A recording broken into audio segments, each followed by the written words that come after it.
porque sé que todo es posible para aquel que cree. Creo que Dios me dio talento antes de nacer, por eso nadie tiene flow como RG. You thought you watching TV without television. This my what, man, you don't see these type of clever writtens.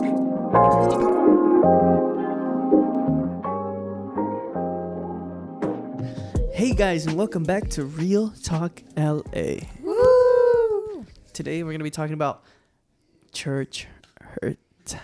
Ouch. What is church hurt? Maria? Church hurt. Well, to define it, I think it's just, you hold the whole aspect of the church and the people. You hold them like responsible or accountable for something that somebody did to you. Maybe somebody talked to you the wrong way, or maybe you heard a preaching that you didn't really like, or it can be anything. You took offense and now you hold the whole aspect of the church or even going to church responsible, and you feel hurt when you think about it. You don't want to step. There's people I've heard that say, no, I don't want to, step into a church because everybody there's a hypocrite, and I don't want to be a hypocrite. So that's why I choose not to go. Church hurt. Where the church hurts you, the people inside the church, not the building. Some people. if your church is physically hurting you, I don't know. Church hurt. And how can some people church hurt you? How have some of you experienced church hurt? None of you? We're just there like perfect experience at church. The church is great. Yeah, and that's good actually. To be honest, you guys haven't experienced it. Oh no, I have many experiences. I do too. And then why haven't you said anything? Well, I'm waiting for them because I was like, who's going I want to see what first? Michelle says. Yeah, And I'll pile up. What are we talking about? Have you Church like Like had my any experience, or just like what? It Yeah. was? yeah, Well, experience. Gossiping. Ooh, ouch. they Yeah. gossiped about you. What all the specifically? All the time. It's still happening? No, Michelle. I don't know. I try not to like hear about that because then I get hurt. Yeah. So are you assuming that they're gossiping about you, or are you? No, I know, but like I don't know if it's happening right now. Like recently, I know that it was happening before, but I don't know if it's happening right now. Wait, are we allowed? No, I don't think we can ask that, right? How did you? I'll ask you later. Be like, who was it? Look at me. I'm like intrigued. But how did you feel though? Like, It hurt. I was like, Yeah. wow, Church. like I don't even know this person, and they're talking bad Wow. about me. And yeah, I like cried. Just making sure it works. Yeah. All right, Karen. that's crazy. I have not experienced church hurt. You have before. experienced All church right, hurt. let's start. What about what happened 2 Sundays ago with these little girls, huh? I'm just kidding. They're little. I'm joking, Karen. Wait, what happened? Oh, I don't think she No, wants I'm to share. I don't want to put her on the Too spot. I want to put her on What the spot. happened? Oh. Did they say something to you? No, they didn't say anything. It's just I just got a little bit overwhelmed on that Sunday. It's teaching. So She you teaches snapped dance. on them, huh? No, I didn't yell at them. No, that's amazing. You know what? That's amazing though, because working with kids is hard. And she was like, "I'm gonna step out," instead of like, I would have probably been. Took- Yeah, I took took the- a breather. Took a good approach. Wow. I respect that. Yeah, I respect that too. That's good. Respect that. Yeah, that was a good. All right, you and me are just gonna talk for like 3 hours. I already can tell. you go. No, you go, bro. All right. So it all started when I was a child. So I grew up in a different church. I already said this multiple times. And then, well, it was my family, right? Years there. One day, my parents, they felt a calling to come to LA. And we built a church over there. And we left pastor in charge. And we're like, okay, it was going to be a process, right? We came over here. Fought a lot of battles. Since I was already grown up, I saw like people come, go. People that I looked up to, all this stuff. Consistent change and everything. And I've learned to like forgive. And it came to a point where even the people that were in the first church like ended up like saying, like pushing us aside, saying like, oh yeah, we don't want your advice anymore. Pushing it aside. A church that we took time building for like 13 years. Yeah. And well, that one got me mad. Wow. Yeah, but I learned to forgive in time. Yeah. Learn to forgive. Wow. I think for me it was I think it was also too like kind of like Michelle's. It was like gossip, but it was crazy because that's what we need to shut down those things right when they come. And I didn't do that because I think for me is like I wanted to know what was happening, and this person doesn't come to the church, but this lady comes up to me and she's like, "Hey, I just want to share this because I think it's important that you should know." And right there, I was like, "Okay, I guess I have to know." She goes, "Oh yeah, somebody, I don't want to mention who, but they've been bad mouthing you, saying that you don't even deserve to be up there, that you wouldn't have known anything if it wasn't for so and so person." And I was like, "What?" Like, I was like, I don't know anything to begin with. I don't know what training they're talking about. I haven't had any type of training, but sure. And it hurt me because they're like, "Yeah, they say that you don't even deserve to be up there, that so and so should be up there and you shouldn't. You should just be in the back." And I was just like, and it crushed. And this is why it's so important to shut off gossip, because I made an assumption without knowing, and I assumed it was the mom of somebody that was up there, and I thought it was that person.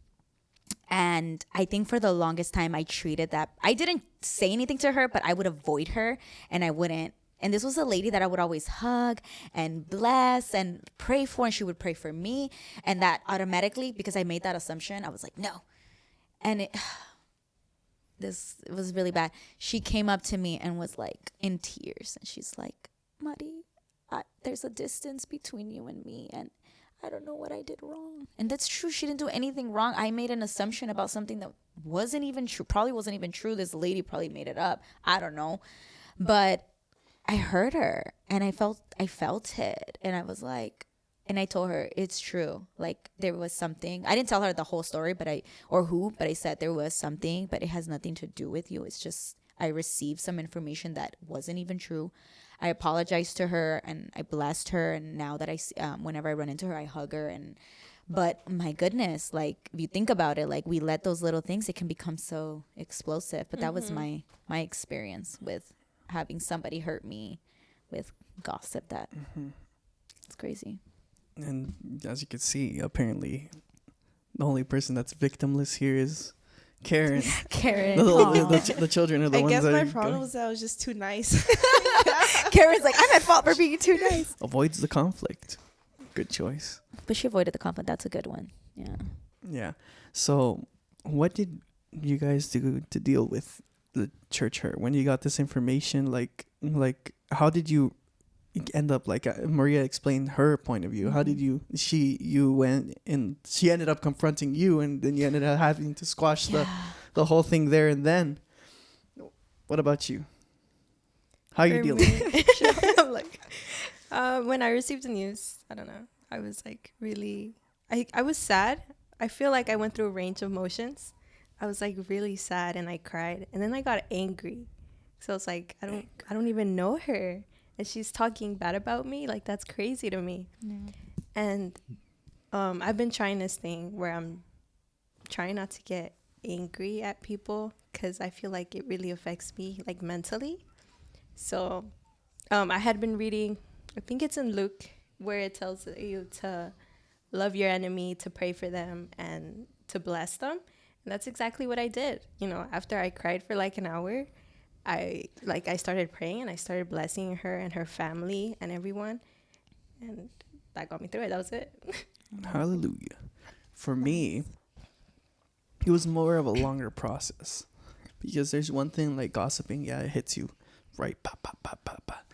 But another thing is like a trusted relationship. Like, you feel betrayed. Like betrayal. Oof. So because I wasn't directly like, I'm the son of the pastor, so they pretty much told my parents like, yeah, we don't want you here. Yeah, it's fine, you're done.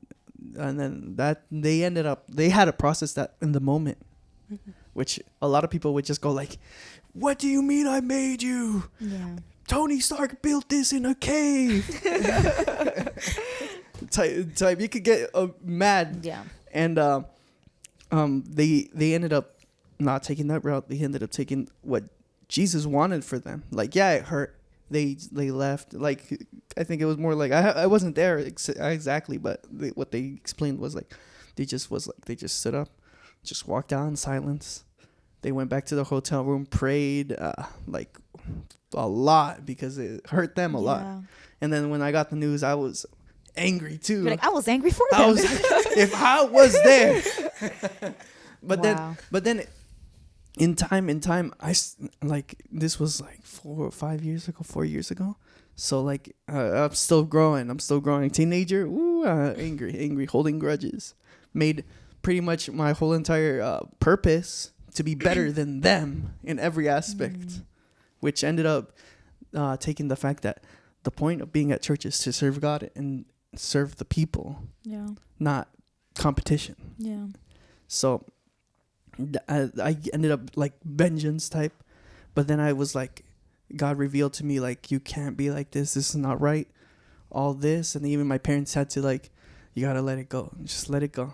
Just let it go. We let it go. You got to turn the other cheek. Just let it go. Yeah, because how far are you going to get, or how far is God going to take you when your sole purpose of being better, doing stuff, even for the church, is just to, like, get back at somebody. Like, I don't know, that it's like Defeats the whole purpose. Yeah, defeats the whole purpose. And I think that's I'm glad that lady confronted me, because I think I'm a non-confrontational person. I hate confrontation. Like, I run from it.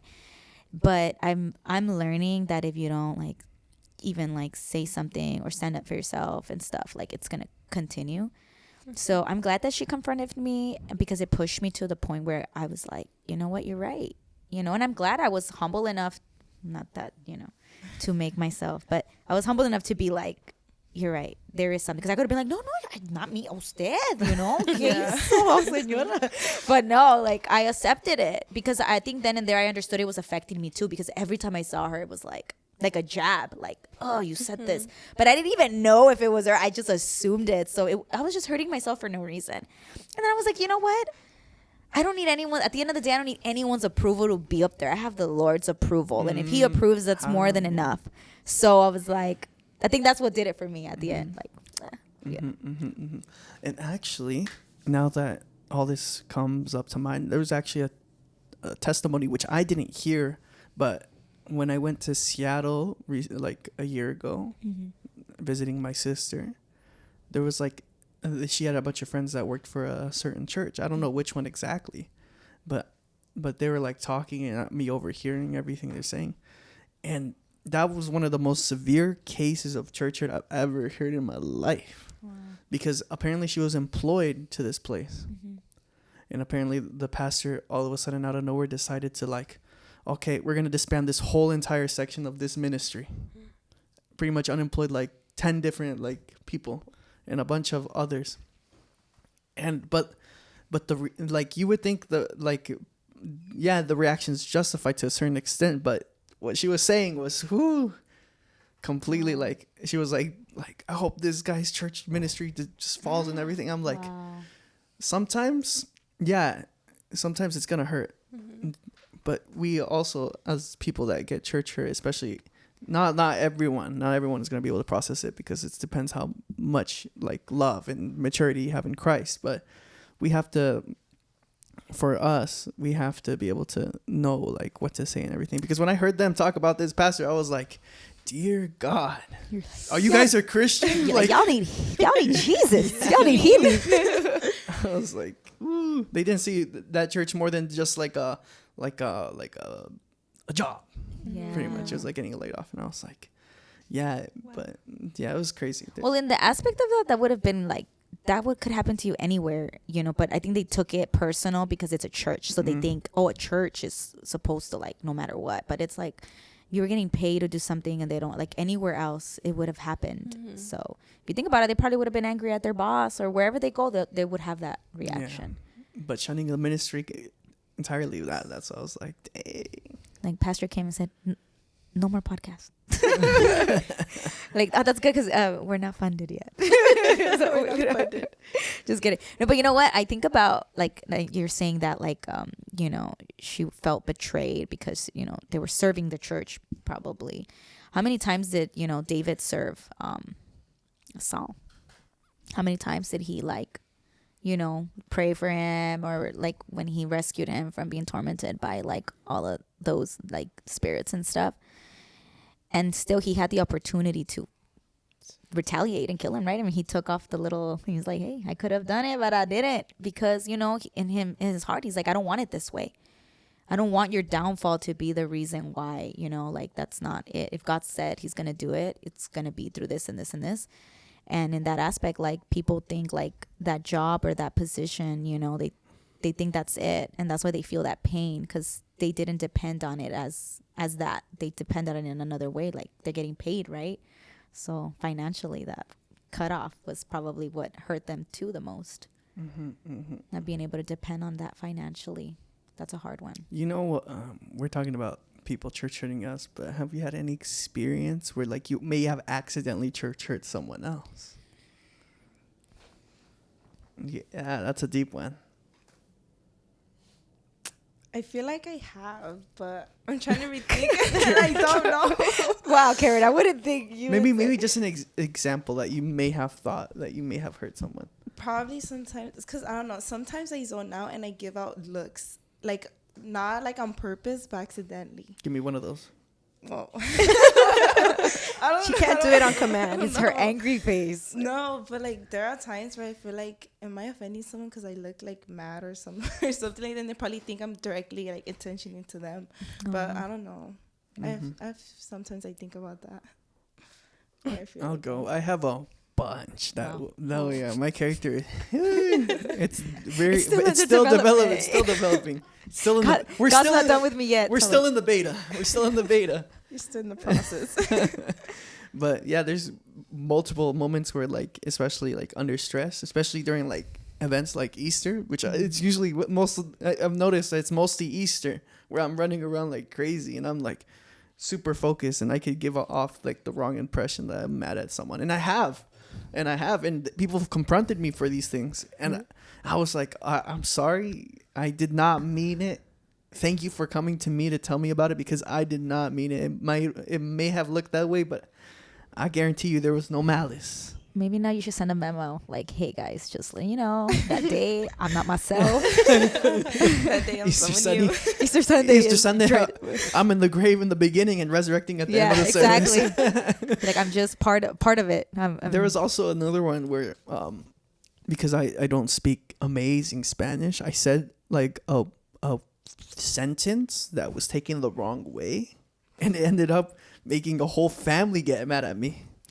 Wow. A whole family. And my parents come to me, they're like, they talked to me and they said, you said this, and I was like, was that bad?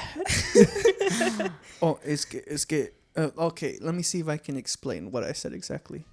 It was like, you know how like you refer to a family as like ustedes and stuff like that? Oh yeah. I said something like very aggressive. It was just a disrespectful way to like say Address them. But it wasn't like evil either. It was a simple like grammar mistake because I'm trying to speak Spanish. Yeah. Yeah. And they took it personally, and then I ended up having to like, I'm so sorry, I can't speak Spanish correctly. I apologize if I offended you guys in any way and all that stuff. There's a lot of different things that could happen. Little things like that, like a simple look, like Karen said, like miscommunication. Like, I think for me it was was when I left church, and I left like a lot of youth, and it hurt me to leave, and I didn't want to, but it didn't make sense to continue because of the stuff that I was going through. But it was really painful because I still had youth reach out to me even after that. Ooh. And tell me like, it was not me. How much? And it was not Joshua, actually. I'm surprised. I don't text anyone. That's also another flaw that people can be, wow, he hasn't talked to me at all. Like, he doesn't like me. No, I just don't text people. Yeah, but they did message me, and it was like stuff like that. Like, hey, I just want to tell you that I'm so grateful for you, and I'm sorry if you ever felt like you can't do this because... And it was like... And it was mainly the ones that I was like... It was like... The ones that cause issues? Yeah! It was the hardest ones! It was the hardest ones, but it was also the ones that I think I invested a lot in, too. Yeah. But... yeah, like I remember reading it and crying, and I would still text him and be like, like God's, still working in you. Don't keep going and stuff like that. But yeah, that definitely, like I felt like I let them down. And I feel like they, in a way they got kind of disappointed because I left, and I think them reaching out to me, they probably felt like, is it because of me? Like, Oh yeah. Yes, it was because of you. it was exactly because, no, it was not. But I couldn't shake that feeling of them feeling that way. And I honestly, like, I hate that because, or dislike that because, I'm where I am today because I've had such great leaders in my life and great mentors. I wouldn't be here if people didn't take an opportunity on me and prayed on me and prayed for me, not prayed on me, but prayed for me and called me, texted me, encouraged me. I wouldn't be here today if it wasn't for those people planting those seeds. It seems I have to get better at communication. Texting. What about you? You heard anyone? Me, I probably have, like, unintentionally. Josh brings this up a lot to me, that I have to greet people. I forget to do that all the time. And I feel like that could sometimes hurt people. Like offend them because you're not greeting them? Yeah, they'd be like, oh, she doesn't like me. And I'm like, I'm just so stressed. And I'm like running around everywhere that I completely forget. I'm trying to work on that. So everything could be considered. Everything can, depending on the person, how they take it, how they know you. It could really affect. And you have to be careful. You guys apologize for what you've done? Well, I don't know who I hurt. Kara's like, she just does it a lot. I don't know who I hurt, but if I hurt someone, I'm sorry. Just give him right here. I apologize for everything. I'm sorry. If Yeah, I think did people, you wrong. I think people assume, I don't know if it's a character thing, but people assume like you being quiet or not like being integrated with everyone else, that you don't like them or that you're bitter or something. But sometimes it's farther than that. Like my husband tells me all the time that he has such a hard time starting conversations. He's like, I don't know how you do it. I don't know how you do it. I'm like, I ask just random things. Like the other day, one of the girls, one of the new jóvenes, she's like, she's just sitting there. I was like, how are you? Good. I'm like, oh, like, have you seen any good movies? Yeah, I just saw so-and-so. And I was like, oh, okay, is it good? Yeah, it's really good. Like just the simplest thing. And she just started like opening up about so many other things that I didn't even ask about. But I just think it's like a character thing. For me, honestly, it got to that point because I mentioned before in my testimony that I used to change schools a lot. So that was like me being survival mode. Like I got to get to know people. I don't want to get picked on or bullied. So I got to get to know people in here. Who's going to be my friend? So that became natural to me out of that. So it's just a part of it. But I think it's a character thing too, right, Michelle? We're going to throw introverts into the wild. That's what we're saying. Yeah, I think so. I think it helps. Throw them into the wild. I'm going to throw Michelle into the wild. I feel like I've gotten better. Yeah, I started working and like I work with a lot of people, so I have to talk to them. Yeah. So that's really helped me. Welcome. Yeah, like welcome. Hey, you welcome. That's good. At least you're working on it, but there's people that are like, no, well, that's who I am. And if they don't like it, they don't like me. That's it. Yeah. And they continue that cycle of church hurt. All right. I think we're going to take a halftime break. We'll be back in the next section.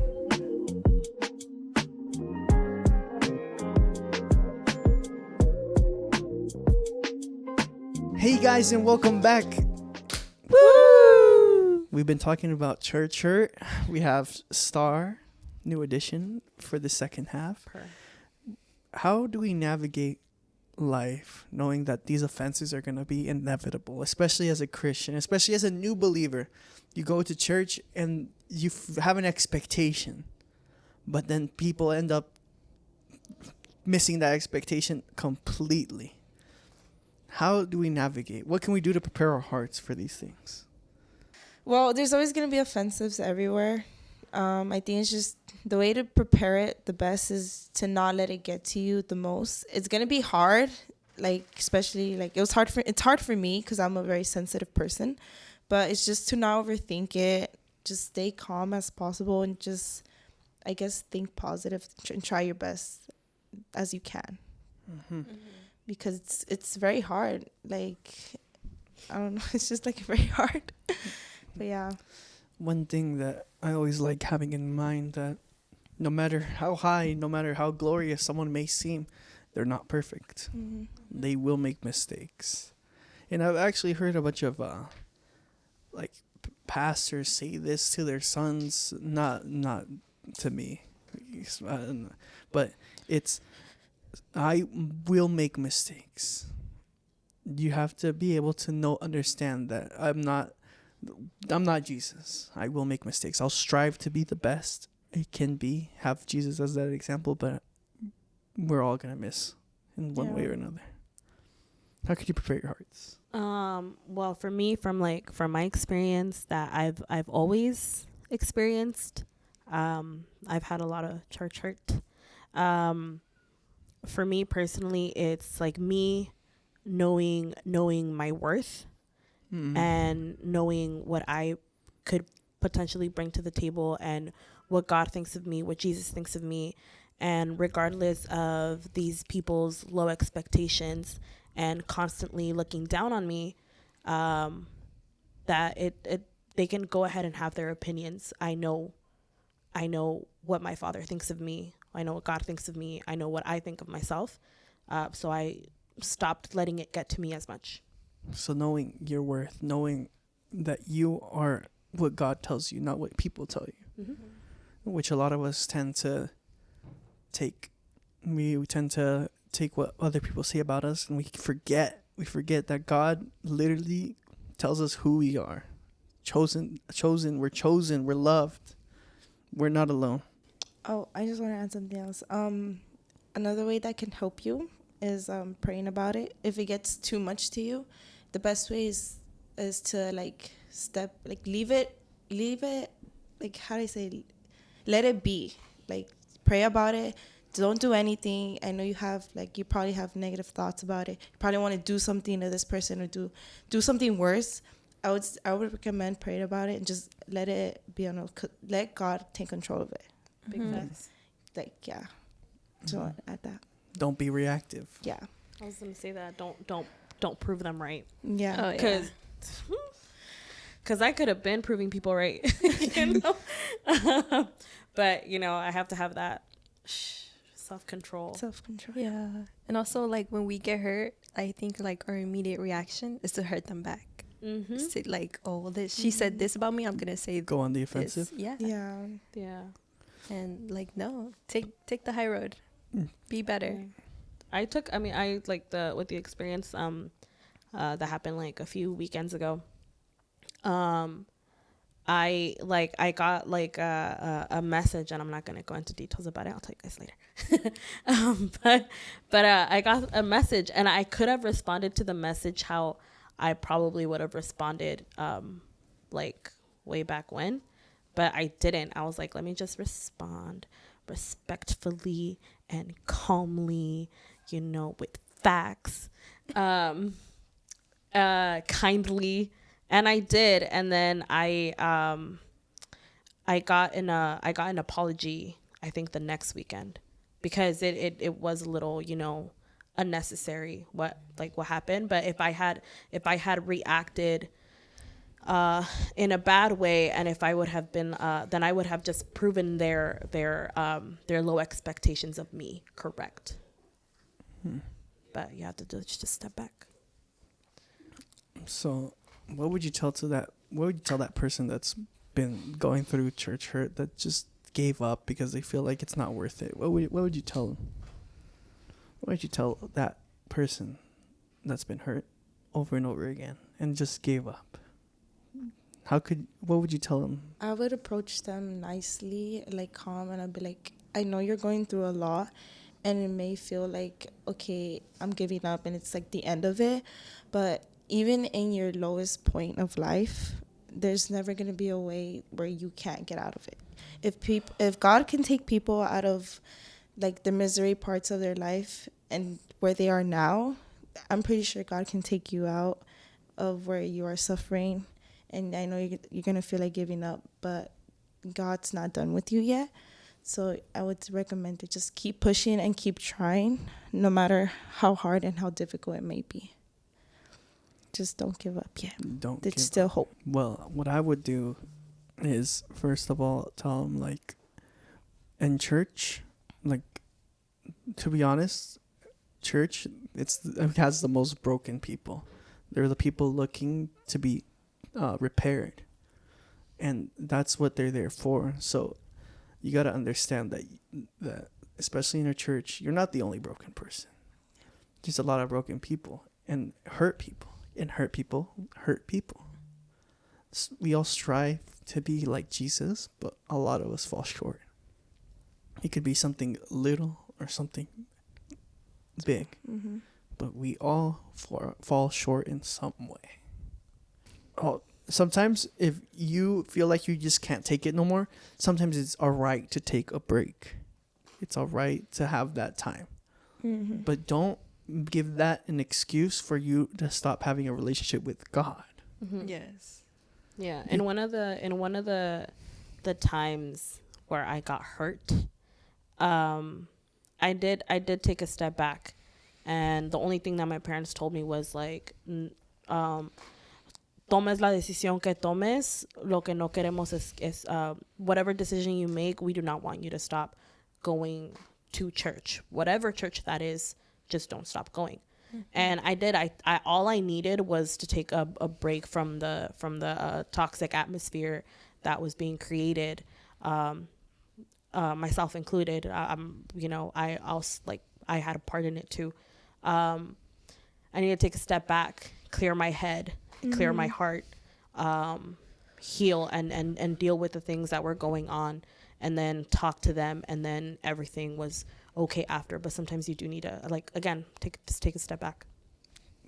It's all right to take a break, but never take a break with a relationship with God, because I guarantee you, if you're taking a break from church, that's a big aspect of your life that you might be giving away. And if you give away God with it, dear God, you're going to go into a spiral that's even worse than what you came from. Yeah. You're going to be like angry all the time. And, when we were talking about right now, it reminded me of, I think Pastora said it a couple weeks ago, but a story of this like old woman that was really bitter about something that had happened. And There you go. oh, okay. And that could happen to us if we get hurt. We could get really bitter, and then our way of life can just drastically change. Yeah. And that's why it was saying we had retiro, that the pastor was like, it's really important for you to forgive, even if it hurt you deeply, like forgive, because, forgiveness will help you heal. Forgiveness is the first step to healing those deep and painful wounds. So, and what would you tell those? Yeah, no, I would say that. My apologies. And what would you tell those people that find themselves in that position where they feel like, oh, I don't know if I'm hurting people. It might be like I feel like I might be hurting people, but I don't know how to change that. So it could be attitude-wise. It could be like not physical. I don't think anyone in church is punching people over here, unless you're one of those Pentecostals. Then you got you. They when they did Fire. What would you tell those people that just know they have a problem, but they don't know how to change it? Accountability to the pastors. And that could be one of them. Pray on it too. Yeah. If you know what's like, if you know what you're doing wrong, or what you think might be a problem that is causing that, I would say pray on it. Even if you have multiple, even if you think it might be in it, but it's not, still pray on it. Pray on it to get better. Pray on it to like lessen or anything like that. Yeah, I would just recommend praying on it. Dying to the flesh. Yeah. Dying to the flesh, because sometimes there's just some aspects of our lives we don't want to let go. It could be maybe the way you talk. Maybe it's the type of aura you give off. There's a lot of things that you feel like already super integrated with your identity that you cannot give up. But the thing is, God can change anything.